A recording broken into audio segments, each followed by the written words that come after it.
কাজ, ফলে দফায় দফায় বাড়ছে প্রকল্পের মেয়াদও। এ বিষয়ে বিস্তারিত জানাতে যুক্ত হচ্ছেন সহকর্মী আজিজুল সঞ্চয়।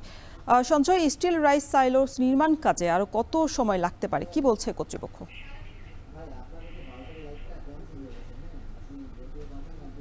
তার আগে আপনাকে একটু জানিয়ে রাখি, সরকার চট্টগ্রাম বিভাগের মধ্যে ব্রাহ্মণবাড়িয়া থেকে সবচাইতে বেশি পরিমাণ চাল সংগ্রহ করে থাকে।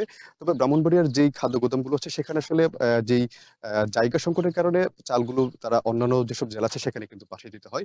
এবং এই সংকটের কারণে আসলে সরকার এই আশুগঞ্জের মেঘনা নদীর পাড়ে ৫৪০ কোটি টাকা ব্যয়ে একটি আধুনিক স্টিল রাইস সেলো নির্মাণ কাজ শুরু করেছিল ২০১৮ সালে। এবং এটিতে সর্বোচ্চ ২ বছর পর্যন্ত চাল সংরক্ষণ করা যাবে। যার ফলে এটিকে বলা হচ্ছে দক্ষিণ এশিয়ার সবচাইতে দীর্ঘমেয়াদী খাদ্যশস্য সংরক্ষণাগার। তবে আসলে করোনা মহামারী সহ নানা সংকটের কারণে এই প্রকল্পটির কাজ বারবার আমরা স্থগিত হতে দেখেছি এবং এখনো কিন্তু সেই সংকটটি চলছে। অর্থাৎ আমরা ঠিকাদারি যে প্রতিষ্ঠান আছে তমা কনস্ট্রাকশন, তাদের সঙ্গে আমরা কথা বলেছিলাম। এই প্রকল্পের একজন প্রকৌশলী নিশাত হোসেন তিনি জানিয়েছেন যে আসলে তারা ৫ আগস্টের পর থেকে তারা অর্থনৈতিক সংকটে ভুগছেন। বিশেষ করে তাদের যে ঠিকাদার যে প্রতিষ্ঠান সেই প্রতিষ্ঠানের অর্থনৈতিক অবস্থা কিন্তু বেশ দুর্বল হয়ে পড়েছে। এছাড়া তারা এই কাজের যে বিলগুলো ও কিন্তু বিলের যে অর্থ সেই অর্থটিও ছাড়াও কিন্তু কিছুটা বিলম্ব হচ্ছে। যার ফলে তারা এই অর্থ সংকটের কারণে তারা কাজটি কিছুটা ধীর গতিতে করছেন।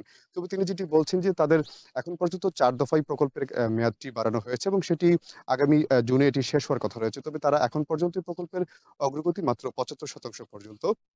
যার ফলে তারা কিন্তু প্রকল্পটি এই জুন মাসে তারা শেষ করতে পারবে না। সেজন্য তারা প্রকল্প পরিচালকের মাধ্যমে সরকারের কাছে আরো ৬ মাস তারা এই প্রকল্পের মেয়াদটি বৃদ্ধির জন্য তারা আবেদন করার প্রক্রিয়া তারা শুরু করেছেন। এবং আসলে বলা যেতে পারে এই বছরের শেষ নাগাদ হয়তোবা এই প্রকল্পের কাজটি শেষ হতে পারে রোশন। তবে রোশন, এই এই স্বাভাবিকভাবে কিন্তু এই প্রকল্পটি কিন্তু বেশ গুরুত্বপূর্ণ একটি প্রকল্প। যেহেতু সরকারের যেই ধান চাল সংগ্রহ কার্যক্রমটি ব্রাহ্মণবাড়িয়া থেকে সবচাইতে বেশি পরিমাণ হয়, সেজন্য আসলে এই প্রকল্পটি কিন্তু বেশ গুরুত্ব রয়েছে এবং এটি আসলে দ্রুত গতিতে শেষ করার জন্য কিন্তু সরকারের তরফ থেকে আসলে ঠিকাদার প্রতিষ্ঠানকে চাপ দেয়া হচ্ছে বলে আমরা জানতে পেরেছি। আমরা কথা বলেছিলাম ব্রাহ্মণবাড়িয়া জেলা প্রশাসক মোহাম্মদ দিদারুল আলমের সঙ্গে। তিনি জানিয়েছেন যে আসলে তারা কিন্তু প্রায়ই কিন্তু এই প্রকল্প এলাকা তারা পরিদর্শন করছেন এবং তারা ঠিকাদার প্রতিষ্ঠানকে তারা বলছেন এর যেন খুব দ্রুত যেন শেষ করা যায়। তো রোশন, আমার কাছে এই ছিল এখানকার যেই রাইস সেলুর যেই ধীরগতির যে কাজ চলছে সেই সংক্রান্ত সবশেষ তথ্য। ব্রাহ্মণবাড়িয়া থেকে যুক্ত ছিলেন আজিজুল সঞ্চয়।